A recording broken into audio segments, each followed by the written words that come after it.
I feel most at ease when I'm in when I'm among other drug addicts and alcoholics. I feel a tremendous sense of ease and acceptance. It's I suppose it's unavoidable that like my line of work is the showing off and fame industry, and that is afforded a particular amount of attention and status in the world we live in today, and perhaps we could say broadly to negative effects. So when there's sort of an opportunity such as this one to have some kind of fleeting positive impact through my notoriety, then I'm really glad of it. But what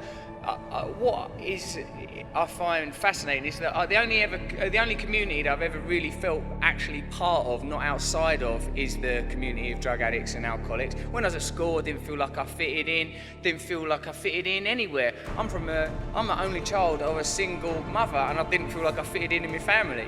There's only one other fucking person. It's hard to develop an identity as an outsider under those conditions. Is there suddenly a thumping bass line to proceedings? Or am I losing it?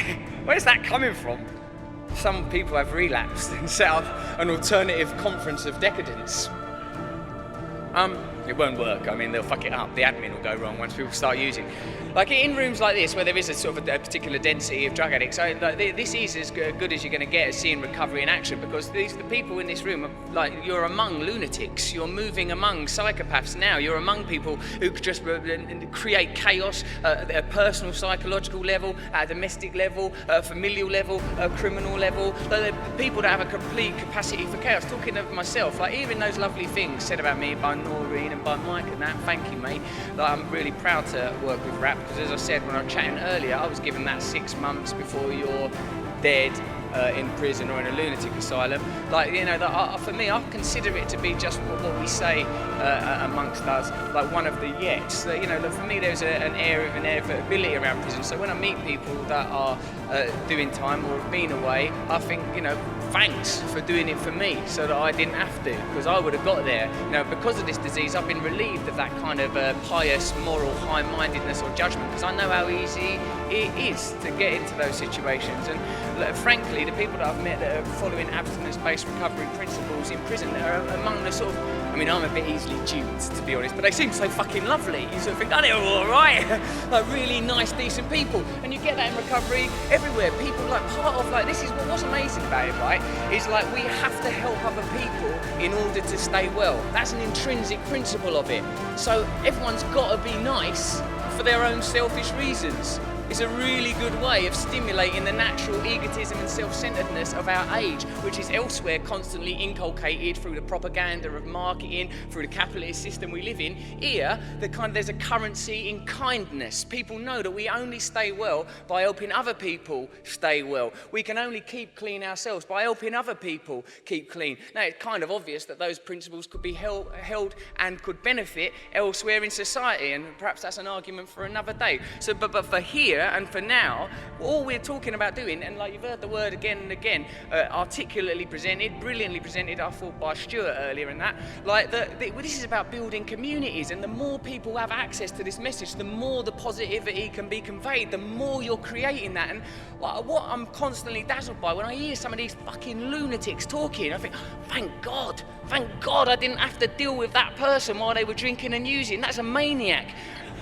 And now all they want to do is give you a cuddle and make you a cup of tea and be nice to you and be sweet to you. You're taking people out of the game. It's a kind of spiritual alchemy, because I know that the reason look, I don't know about you. A lot of drugs can be a right laugh for a while. But for me, my personal experience of taking drugs was not, I weren't a recreational drug user, not from the get-go. For me, it was medicinal from the first ever time I took drugs. I was unhappy, I was miserable, I felt lost, I felt alone. And if anyone could offer me anything that would deal with that feeling, I'll have it. But when I was a little kid, chocolate biscuits. When I was an adolescent, pornography. When someone come along with drugs, I'll take it, I'll do it. You know, the only thing, in fact, that I was circumspect, doubtful and questioning about was abstinence-based recovery. The one thing that's actually fucking worked.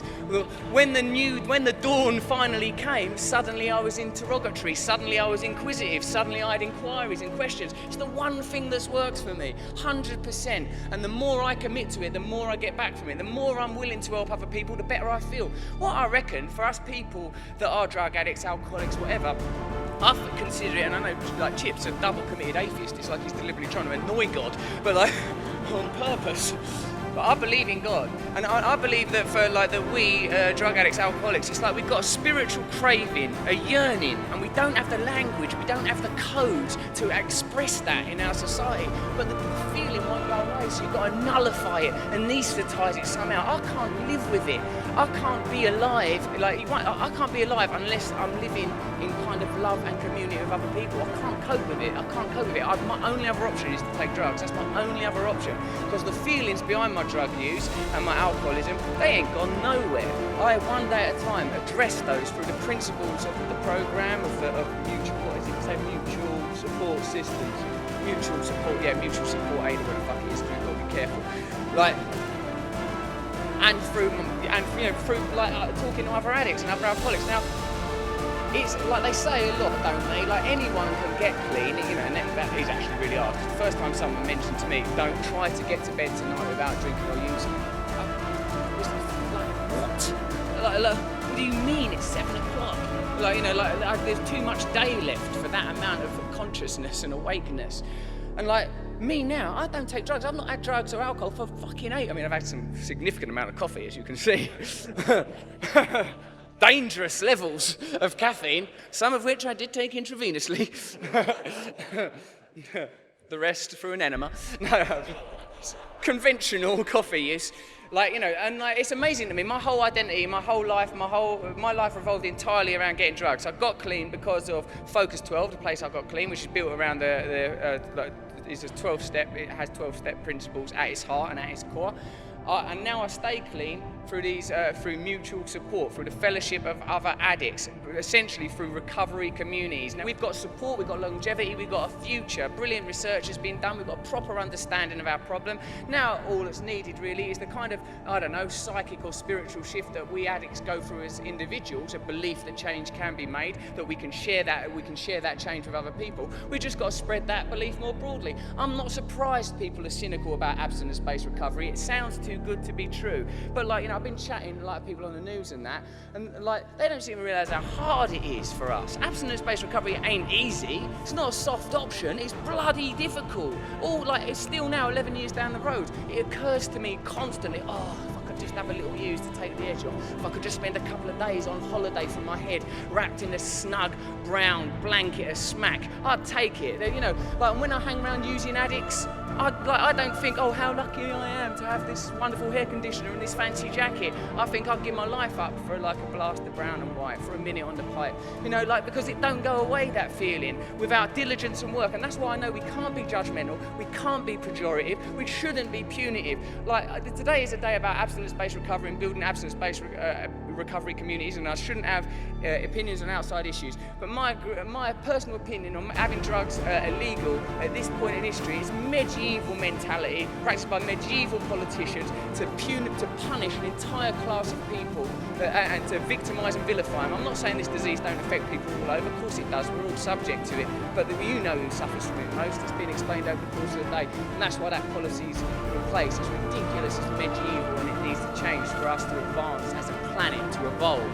That's, I think, for me, an important partner of abstinence-based recovery, accepting that the option ain't, are people going to take drugs? Of course people fucking take drugs. They take drugs. We're witnessing it. Drug addicts, by the way, don't give a shit if drugs are illegal. It ain't slowing the process down. No one's ever going, oh no!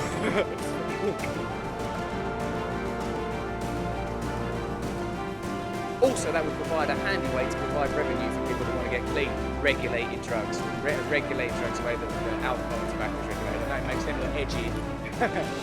But that's what I believe. So the personal transformation that I've undergone from being a hopeless, hapless, ridiculous drug addict with no future, no chance, no hope, to being an equal, valid member of this community is perhaps something that we can spread. And from some of the information we've got from some of our excellent speakers today, it seems like that's a possibility. That's why the aims of Give It Up, the aims of the Recovery Group UK, although they may seem bold, they're highly plausible. By piloting these schemes, we now have the opportunity to see how well these ideas can work away from the hub of the mutual support groups. We can see now it out in the communities. We can see the impact it will have. It's world positive Punitive in Burton. I just had one of their Bakewell tarts. It was delicious. Like, you know, that's their cafe that they've set up in Burton. There's a place in Shoreditch, Paper Cup, with like a coffee company run by junkies. We're going to need more of these not-for-profit organisations as capitalism fucking collapses anyway.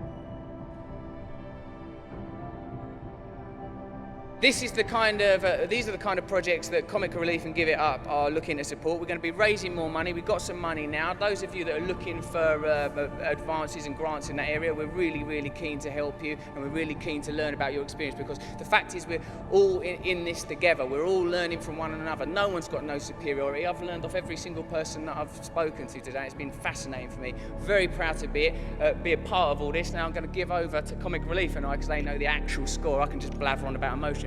Cheers, you lot. I appreciate the time.